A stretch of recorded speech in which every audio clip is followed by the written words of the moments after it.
Hello students, welcome to another video lesson of Notebook. Today we are going to discuss how pastoralism has been an important part of the economy of countries like India and Africa. We shall also look at how colonialism affected and impacted their lives and how they have coped with the pressures of modern society. Now, who were these nomadic pastoralists? The word pastoralist comes from pasture, which is a grazing land or grassland. Pastoralists are those who move with their herds of sheep, goat and cattle to find suitable grasslands to graze them. Since they are continuously on the move and have no fixed home, we call them nomadic pastoralists. The word nomad means people who have not settled in a fixed home and move around from place to place. We shall first take a look at the Gujjar Bakarwals of Jammu and Kashmir. They were herders of goat and sheep. They had migrated to this region in the 19th century in search of pastures. Much like the migratory birds, which may visit your city or town during winter,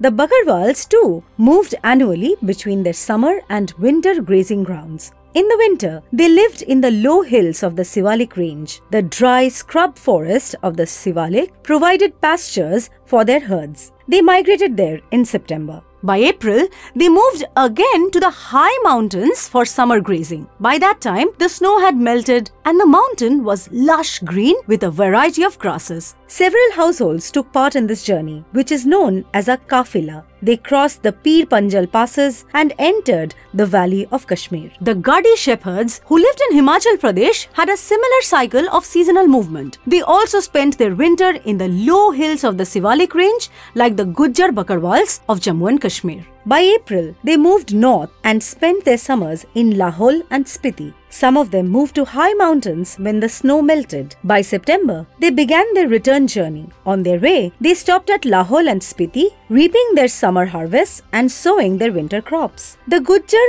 cattle herders lived in the Garhwal and Kumaon regions. They were originally from Jammu but had come to the hills of Uttar Pradesh in the 19th century. They came down to the dry forests of the Bhabar in winter and went to the high meadows, the Bugyals, in summer. This pattern of cyclic movement between summer and winter pastures was also followed by other pastoralists like the Bhotias, Sherpas, and Kinnoris. All of them had to adjust to seasonal changes and make use of available pastures in different places. This continuous movement also allowed the pastures to recover and prevented their overuse. Apart from the mountains, pastoralists were also found in plateaus, plains, and deserts of India. An important pastoral community lived in Maharashtra. They were called the Dhangars. Most of them were shepherds. Some were blanket weavers and others were buffalo herders. During the monsoon season, the Dhangar shepherds stayed in the central plateau of Maharashtra, and this tract became a vast grazing tract for the Dhangar flocks. By October, they harvested their bajra crops and moved westward to the Konkan region. Konkan had fertile agricultural land with high rainfall and rich soil. The Konkani peasants who lived there warmly welcomed the shepherds. They supplied the Dhangar shepherds with rice as food grain production was low in their plateau of Maharashtra. After the Kharif harvest, the fields had to be fertilized and made ready for the Rabi harvest. The sheep manured the fields and fed on the stubble. The Dhangars left the Konkan and coastal areas with their flocks and returned to the plateau. The sheep could not tolerate the wet monsoon conditions. So, we see how the life of the domestic animals and the crop production was directly linked to the lives of the nomads. They had to set the pattern of their migration and take decisions regarding the same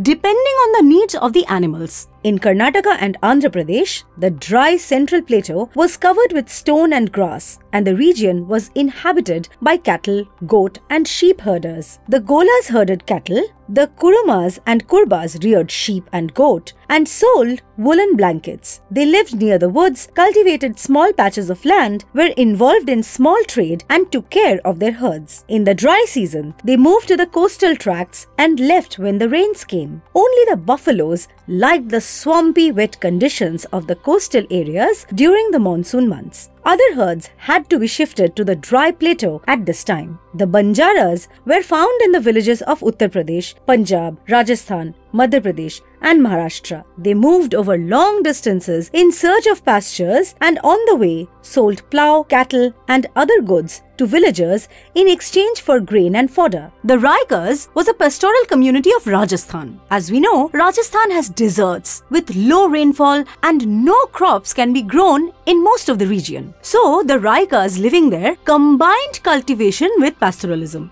During the monsoon, the Raikas of Barmer, Jaisalmer, Jodhpur and Bikaner stayed in their home villages where pastures were available. In the month of October, water would be scarce and the grazing grounds would be dry and exhausted. They moved to other places in search of water and pastures and returned again during the monsoon. One group of Raikas, known as the Maru Raikas, herded camels and another group reared sheep and goat. Till now, we have discussed the movement of different pastoral communities living in India and understood that their movements were dependent on a variety of factors. Firstly, they had to know how long their herds could stay in a particular area. Secondly, they had to find out where they could find water and pastures. Lastly, they needed to calculate the timings of their movement and ensure that they could move through different territories. The pastoralists also had to maintain good relationships with farmers on the way so that their herds could graze in harvested fields and manure the soil. Thus, the pastoralists combined different activities to survive, such as cultivation, trade,